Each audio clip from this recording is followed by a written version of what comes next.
daban-daban da yawa. Tare da saɓanin wancan fa'ida da muke bayarwa da kuma da tunanuwa ga 'yan uwa da suka bibiye mu ta wasu hanyoyi daban-daban ta hanyar rufe su da sauran shawarwaransu akan abin da yake bibiyan al'umma baki ɗaya. Shine muka nazari akan wani sarari majarabi mai ƙarfi da mutane sukan yi tafiyan wanda ba sa tare da iyalansu suke son bargunsu da gu daban-daban. Shine muka yi nazarin hakan to muka ce za mu ba su nasu fa'idar domin su ma su amfana daban-daban. Kowane ɗan adam dai akwai wasu abin da zai samu matsala, akwai wani maganin ya masa wani kuma ba zai masa ba saboda yanayin jininsa ko kuma ce yanayin sassan na jikinsa ba kowane yake karɓa ba. Sai akan iya saɓanin wannan in yi wannan bai nasara ba to yayi wannan kuma nasara. Akwai wanda shi yakan iya karɓar abun kama bai iya ɗaukan cikinsa. Ya sa muka wani nazarin kuma sannan muka yi nazari akan wasu kifi tafiye kamar wanda ya su tafi wata ɗaya wata biyu ba sa nan kamar mafi yawanci 'yan uwanmu da suke ƙasar Libya da sauran Nijar da Ghana da Togo da sauran Afirka baki da duniya dai. To yana muka masu wannan nasu fa'ida in ka yi amfani da shi to insha Allah da ka samu waraka kuma da ka samu nasara da Allah kuma wani hali ne mai ƙarfi kuma sirri ne mujarabi. Shi ne muka yi nazari akan wannan dan masu matafiya ne karka tunanin ko kana gida ko baka gida to kai wani halin kana can ma zai ma amfani in ka bi gida ma kuma zai ma amfani kuma ga shi abu ne mai sauƙi za mu ba ku. To duk wanda ke fama da wannan matsaloli da sauransu ya ci gaba da bibiyo wannan channel na albarka Bustan TV ko kuma ce Yasnan TV ta tashoshinmu ne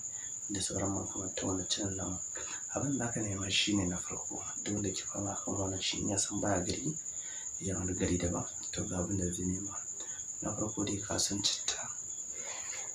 busasshiya kuma kowa ya san Habbat Rashad to wani asali shi a Kunjut Center ta Islamic Medicine za ka iya neman sa sannan ka samu zuma fiyo zuma ta asali ta saƙa ba ta kasuwa ba saboda ga akwai kamfanin zuma da suke bugawa bayan wannan ba sai abin da ya zama kamfani shi abin da hali yayi kawai ka samu asalin ta mutu gargajiya wanda ake sayarwa gun iyayenmu wanda suke sata ko suke zaji suke ɗebo ta da zaran da ya ta karkasa da ta tafi amfani ta. Misali ka samu lita guda in ka samu lita guda sai ka samu cittan nan garinta